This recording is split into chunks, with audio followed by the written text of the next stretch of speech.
جی یہی سوال سجاد صاحب آپ سے ہے سر.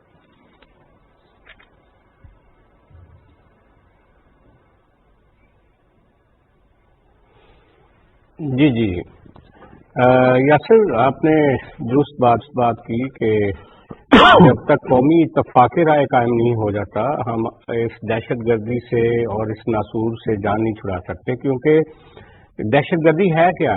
دہشت گردی بیسیکلی ایک نفرت کا بیانیہ ہے کہ جو ہمارے مخالف ہیں ان کو صفحہ ہستی سے ہم نے مٹانا ہے. یہ دہشت گردی، یہ دہشت گردی کی سوچ ہوتی ہے کہ اپنے سیاسی مخالف کو برداشت نہیں کرنا، اب ہم نے اس کو ایلیمینیٹ کرنا ہے.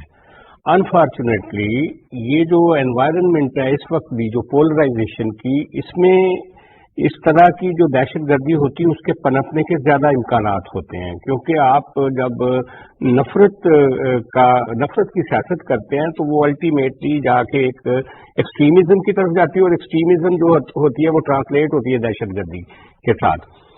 یہ ہمارا تو جنرل مشرف کے ٹائم سے پچھلے 20 سالوں سے ہم دہشت گردی کو فیس کر رہے ہیں. ہم نے لڑا، ہم نے کئی دفعہ ان کو دبا دیا، کئی دفعہ ہم نے کہا ان کی کمر ٹوٹ چکی ہے، کئی دفعہ ہم نے کہا وائپ آؤٹ کر دیا ہے، لیکن ان کی جڑیں ہماری سوسائٹی میں موجود ہیں. ہم کئی دفعہ بدقسمتی سے ان کے جو اسباب ہوتے ہیں وہ باہر سے تلاش کرنے کی کوشش کرتے ہیں. ہمیں سوسائٹی کے اندر جو ان کے سہولت کار ہیں، جو ان کی مدد کرتے ہیں، خواہ وہ سیاسی بیانیے میں ان کی مدد کرتے ہوں، خواہ وہ ان کی فزیکل سہولت کار ہوں، ان سب کی نشاندہی کر کے ان کو جب تک آپ کیفر کردار تک نہیں پہنچائیں گے آپ اس سے نہیں نپٹ سکتے. اور دوسری بات یہ ہے کہ انفارچونیٹ یہ ہوتا ہے، کوئی بڑا انسیڈنٹ ہوتا ہے، سارے ساتھ جوڑ کر بیٹھ جاتے ہیں، ایپیکس کمیٹی کا اجلاس بھی ہو جاتا ہے، بہت سارے فیصلے بھی ہو جاتے ہیں، لیکن جب وہ واقعات ذرا سے رکتے ہیں تو پھر ہم سارے ایجنڈے کو بیچ میں چھوڑ دیتے ہیں، اس کو ایک تسلسل کے ساتھ آگے لے کر نہیں جاتے. اور جو سیاسی عدم استحکام ہے اس ملک میں وہ بھی اس کو ہوا دیتا ہے، ساری دہشت گردی کو، اس ساری فضا کو. تو بیسیکلی ایک قومی سطح پہ ایک جو نیشنل ایکشن پلان تھا، جو ترتیب دیا گیا تھا، جس میں ساری جماعتیں اس وقت شامل تھیں، اس کے جو مندرجات تھے اگر آپ کو 1 2 3 4 5 6 کر کے آپ دیکھیں اور ان کا آڈٹ کریں تو آپ کو پتہ چلے گا کہ ہم نے حتیٰ کہ 30% بھی اس پہ عمل نہیں کیا ابھی تک. آپ دیکھ رہے ہیں کتنے سال گزر گئے ہیں پشاور کے اس خوفناک حادثے کو جو 16 دسمبر کو ہوا، تب سے لے کر اب تک.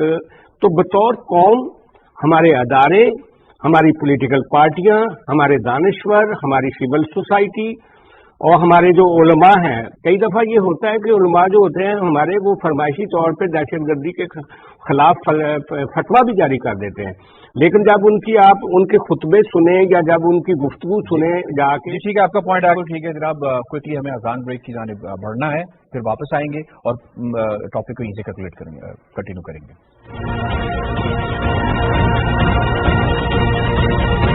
مجھے الاؤ کریں سجاد صاحب کی طرف مجھے کوئکلی جانا ہے. سجاد صاحب فرمائیے گا کہ اکانومی کے اوپر کھیلنا ریاست کے ساتھ کھیلنے کے مترادف نہیں؟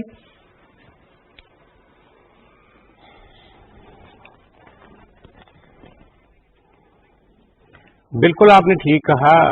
اعداد و شمار تو آپ نے بہترین بتائے اور دوسرے پینلسٹ نے بھی اس پہ بات کی، لیکن میں چونکہ اکانومسٹ نہیں ہوں، لیکن میں یہ سمجھتا ہوں کہ اقبال ساجد کا ایک شعر ہے، جہاں بونچال بنیاد فصیل و در میں رہتے ہیں، ہمارا حوصلہ دیکھو ہم ایسے گھر میں رہتے ہیں.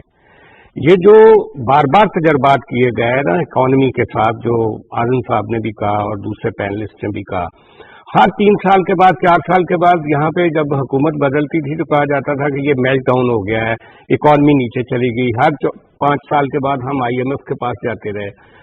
گروتھ کئی پیریڈز میں بڑی بہتر ہوئی جب سٹیبلٹی تھی. دیکھیں جو کیپٹل ہوتا ہے وہ شائع ہوتا ہے، جب تک آپ کے ملک میں سٹیبلٹی نہیں ہوگی، جب تک یہ جو نئے لوگ لانچ کر کے اور سب کچھ تہو بالا کرنے کی سیاست جاری رہے گی، جب تک ہم ڈیموکریٹائزیشن کے ایک پائیدار عمل میں نہیں جاتے. وہ جو 5 سال کا میثاق جمہوریت کے ذریعے پیپلز پارٹی اور نون لیگ نے ایک ٹائم فریم تھا، آپ نے دیکھا ان کم از کم 6-7 سالوں میں اکانومی کچھ کمپیریٹیولی بہتر تھی.